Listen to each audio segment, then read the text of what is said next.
Hey guys, Sebastian here again. Today I'm going to be breaking down one of the games from the World Chess Championship that made Jose Capablanca the World Chess Champion, and I'm going to be looking at one of the games from the World Chess Championship that where Jose Capablanca lost, and that made him lose his title as the World Chess Champion. By the way, there's going to be an update at the end of the video. This game is against Emanuel Lasker from Germany. He was the second ever World Chess Champion, so after beating him, Capablanca was the third. So let's begin. d4, d5, knight to f3 and e6. c4, this is now Queen's Gambit declined with knight f3, knight to f6, bishop to g5, the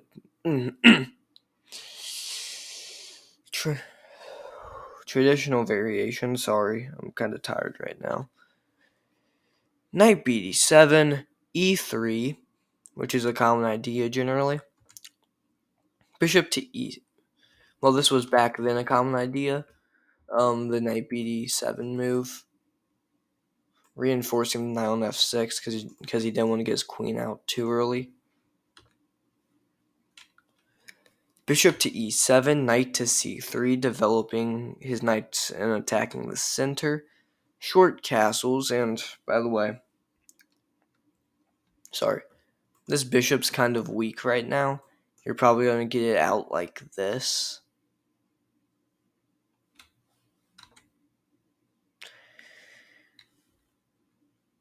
Rook to c1, rook to e8, queen to c2, putting his queen on the same diagonal as his king. c6, bishop to d3, d takes c4, and bishop takes c4. Emanuel Lasker waited to take this pawn because now he wants the bishop to have to move twice. As you can see, it went from here to here. Sorry, it went from here to here as if he had taken in this position. The bishop only moves once before getting developed compared to what happened in the game, c6. And this, it went boom boom.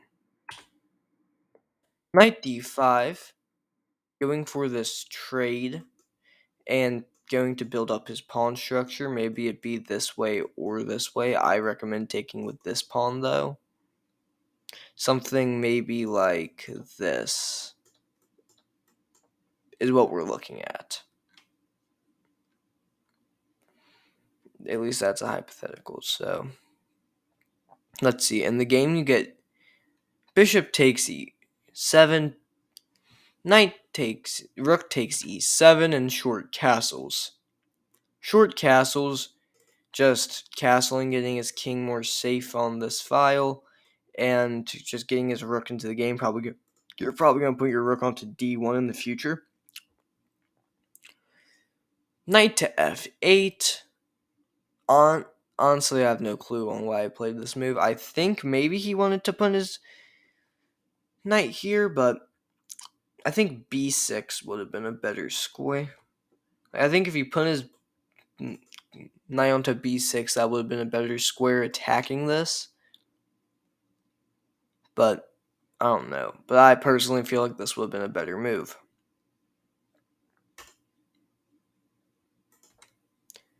As I said, rook fd1, bishop to d7, and e4. Saying if you take, either I'm going to get my queen out or I'm going to get better pawn structure. Now this knight goes to b6. Maybe that's the reason why he played this. I mean, yeah, maybe he wanted his bishop here, but honestly, if I was to tell you something, I can't tell the difference between the bishop being here and the bishop being here. Either square, it seems relatively useless, to me at least. Maybe I'm wrong. Maybe it's actually going to be really strong here in the future, but to me, right now, this bishop, here or here, does not seem very powerful. And not just that, even if this knight was here, if this knight was here and e4 happened, you could have just dropped this knight back to here. And it would have done decent if you can just reroute it like this. For an example of what I'm saying you could have played here, and if e4 just played here. This, to me, looks better than what happened in this position. But you know what? Whatever. These guys are World Chess Championships, and I'm just some 1500 online. Not on this account, but I have a secret account. Actually, not so secret. I'll show you guys it at the end of the game. Bishop to f1, retreating the bishop from the attack. Rook to c8 and b4. Bishop to e8. And just look at this. This looks silly. This is just so dumb. Queen to b3. Rook ec7. Just doubling his rooks down this file. a4. Knight to g6. Getting it activated on these squares. The square f4 for your knight actually looks relatively powerful, but this can easily be kicked out. Maybe he's building up for the move e5 in the future, though. a5 and knight to d7, e5, b6, knight to e4, just keeping these knights centralized. Rook to b8, queen c3, and as I said, this square looked juicy. Knight d6. Maybe going to trade, but probably just saying, you know what, this knight's a pain in the ass. Honestly, like, if you look at it, it's so annoying. Like, look at all those squares. I mean, yeah, it controls 8 squares, but look at how many of those are on the enemy side. 1, 2, 3, 3, 4, 5, 6. These squares, I would not consider it controlling on the enemy side because that's your side of the board. But all of these squares right here, yeah, he's controlling all those on the enemy side. Knight d5, and this is just a very closed position. Queen a3, f6. You're probably getting the bishop out this way, down this diagonal. So the knight takes, the queen takes, e takes f6, g takes f6, weakening the king. If you can maybe move this knight in the future, you can get these rooks and the queen out. b5, just going for a pawn break. You're not really able to take it because of this. And it's just pretty strong. That's that. This queen has a very strong infiltration square on here, if you look. Rook bc8. B takes c6. Rook takes c6. Rook takes c6. Rook takes c6. A takes b6. A takes b6. Rook to e1, which isn't really the best move. I personally here think bishop b5 would have been better. But who knows? Rook to e1, getting complications down this file. Queen to c1. Sorry, queen c8. Knight to d2. Knight to f8. Knight to e4, getting it centralized. Rook to... Queen to d8. Christ. Okay. Also, I should probably go turn on this light. Actually, what am I thinking?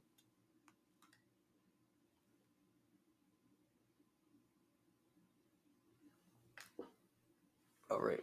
Left here. Hold on. Technical errors.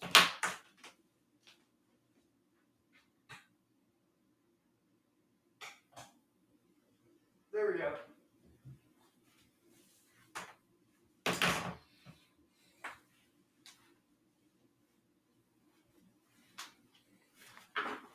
Sorry about that. Alright, so let's continue with the video. Sorry about that. Like, just now realized that that light was off. Okay. Queen d8, h4. Look at him!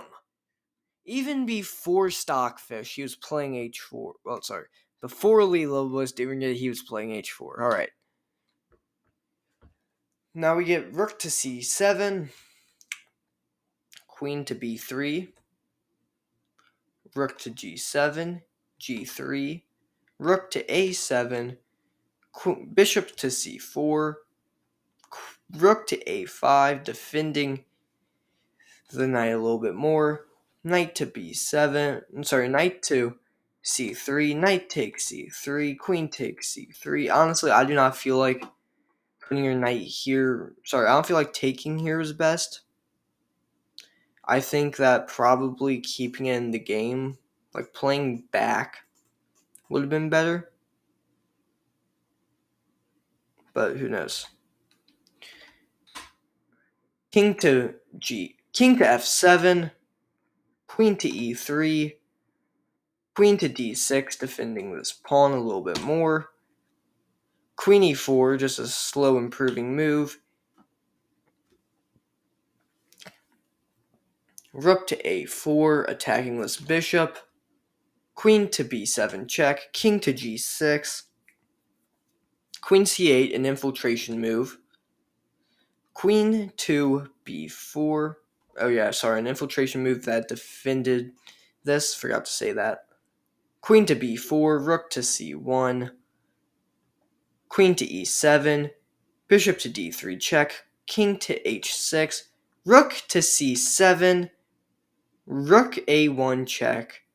King to g2. Queen to f6. And the beautiful queen sack. The queen sack heard around the world, as I call it. Idea, if you take, checkmate. That's beautiful. This is controlled by this. This is controlled by this. This whole rank's controlled by this, and this square is controlled by this. So yeah, thank you for watching that round. This is an 82 move game.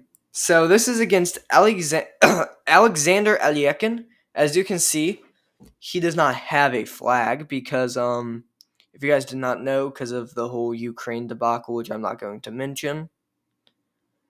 Well, I just did. Never mind. Well, basically what happened was chess.com stopped showing the Russian flag. Alexander Aliekin is from Russia, so we kind of are screwed about that one. So sorry about that. But hey, this is the game that Jose Capablanca lost the World Chess Championship in. D4, D5, C4, Queen's Gambit, which, if you guys look in this game, same opening, just in a different way. E6, knight to c3 in this game instead of knight f3. Knight to f6, queen to g5, bishop to g5, the modern variation. And look at that, the knight defense. Very similar pawn structure. The only difference between this game and the last game is this knight wasn't here, this knight was here. So that was the only difference. E3, C6. Once again, this is a very common pawn structure against the Queen's Gambit. The more videos that I'm going to make with a Queen's Gambit in it, purposefully or non-purposefully, you're going to be seeing a C6, D5, E6. A3, preventing anything from going here. And look at this. This is called the what? Capablanca's... I don't know. It's Capablanca something. And, so yeah, look at that. Alexander Aliekin just, played what just played what Capablanca plays himself. Similar to how Kasparov played like Karpov to beat Karpov in the World Chess Championship. Bishop to e7, knight to f3. Once again, this is such a similar pawn structure to the game that we saw just last round, except for the fact that this pawn wasn't here. This is still extremely similar. Short castles. Bishop to d3, d takes c4, bishop takes c4. Once again, same idea of making the bishop move twice. You're going to see this a lot in Queen's Gambit games. If you start playing Queen's Gambit or you already play Queen's Gambit, you're going to be seeing this a lot. Knight to d5, once again, very similar.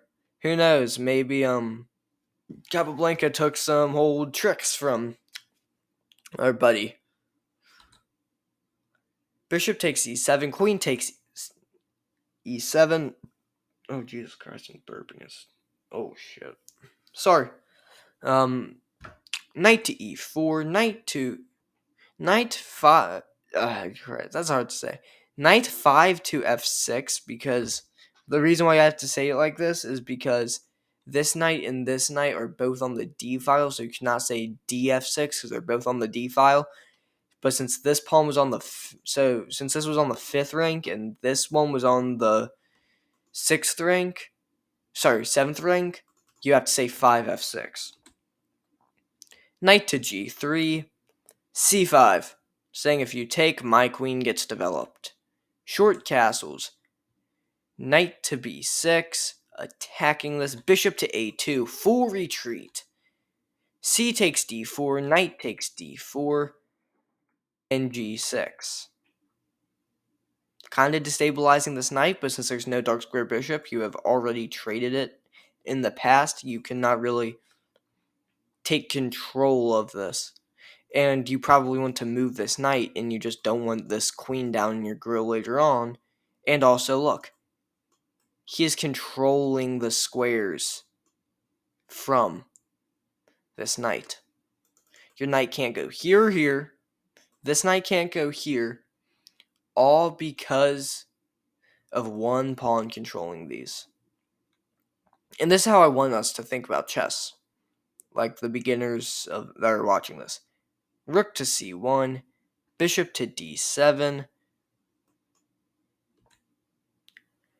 queen to e2, rook c8, and e4.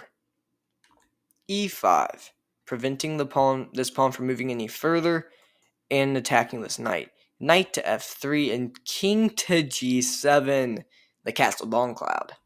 h3, giving this king an escape square and it's giving us some breathing room. h6, queen d2, bishop to e6, bishop takes e6, queen takes e6, queen to a5, and bishop to c4. Sorry, knight to c4. Attacking this is a fork. Queen takes a7, knight takes b2, rook takes c8, rook takes c8, and queen takes b7, attacking this knight. Knight back to c4, queen to b4, rook to a8, rook a1, queen to c6, a4, knight takes e4, knight takes e5, queen to d6, queen takes c4, queen takes a5, and rook e1. Piercing, rook e8's best move. Right? Oh no. Oh, it's a trade. Idea is if you take, he takes with tempo. That was the idea. Sorry, I've not looked over this game pre.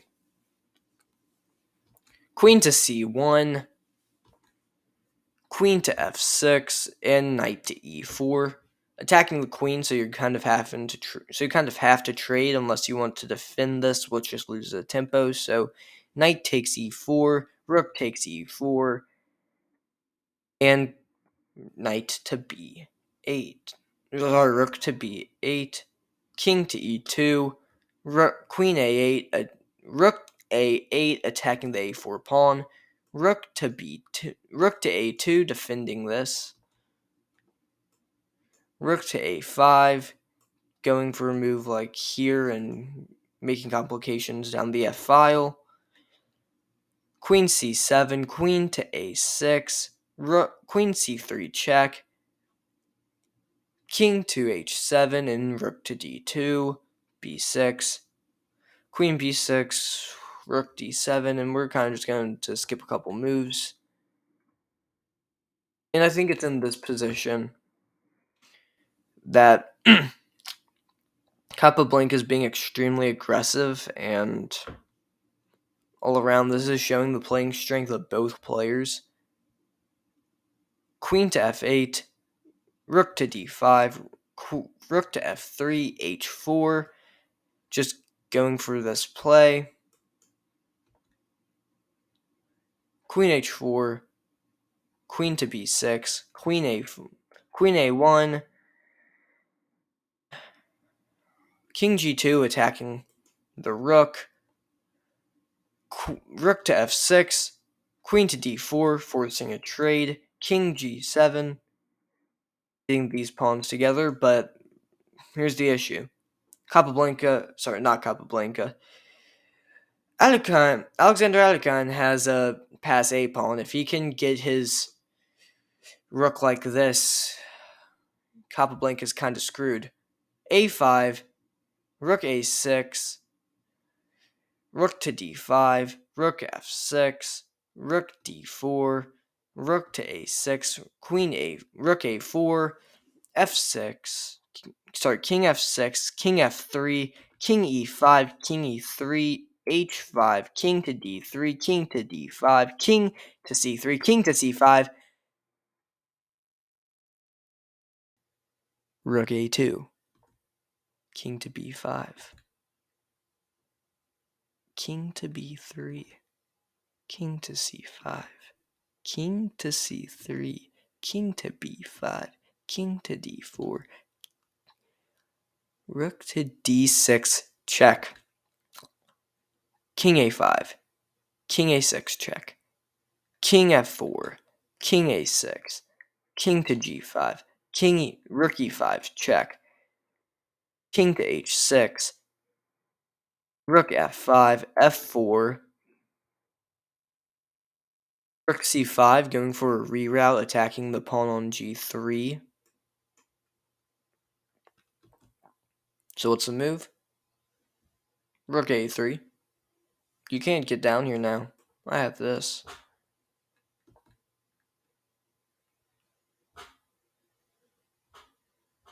Now, a question that most of you guys are probably asking is, why isn't he trading? Right? Why isn't he just taking this pawn? Because it's a draw. Well, not really that's a draw, no. I'm just joking around about that part. It's a fact that this king is so far. Capablanca knew if you make these trades, this king's just going to gobble up all your pawns and, it's going to get pushing. Don't take this pawn, this pawn, this pawn. It's going to start pushing all of its pawns, and it's just going to be a hellhole for you. You're going to lose. So that's the reason why you didn't trade. So rook to c7, king to g7, rook d7, f5, g takes f5, h6. That's actually really the idea that people need to start using more is, okay, I can sack this pawn, but destabilizes this pawn. Like, notice how, okay, in this position, you have this isolated pawn, and you have these doubled pawns. Both of these are weaknesses. I can take this pawn. I can take this pawn. I take these pawns. That's what he saw. He saw this. He knew that if that I can destabilize these pawns, attack this pawn, I can like get doubled pawns. I can I give you an isolated pawn. I can take all these pawns in just a king circle. I'm basically doing 6/8 of a donut and taking all these pawns. King h6, f4, g takes f4, rook to d5. You cannot take this pawn. King to g7, king, rook f5, saying, you know what, I'm going to take this pawn and threaten this pawn. What are you going to do about that? Rook a4, defending this. King b5. Okay, my rook goes to e4. King a6. Idea, I don't know. Let's throw out a bullshit move real quick. Here. Actually, this would have been a decent move. But let's say you take. Check, here, here. Now I can take your pawn and push this pawn. You can't do anything about that. So king a6, preventing the check. King to h6, going for this pawn again. Maybe like after this, you have to trade and then I take this.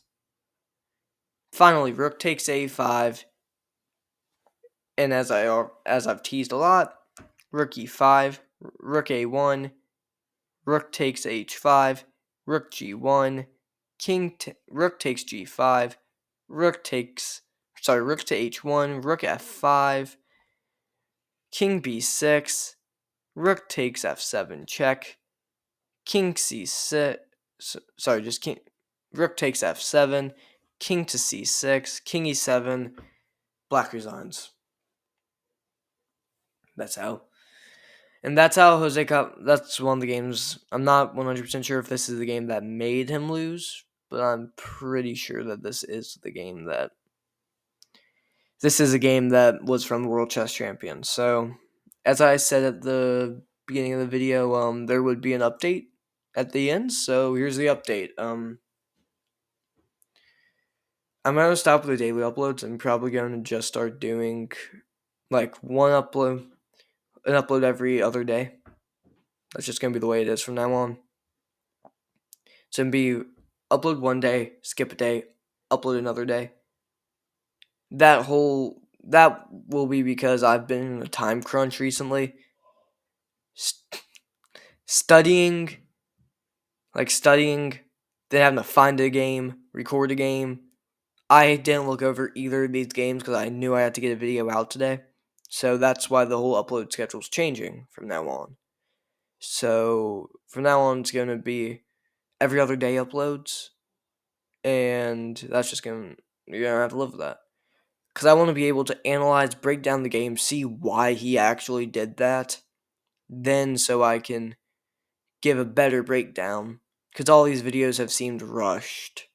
Because they have been. So I just want to change that. I want this channel to feel, calculated. So yeah. Goodbye everyone. And see ya. Pretty sure this is my longest video. Bye everyone. Oh, I nearly canceled.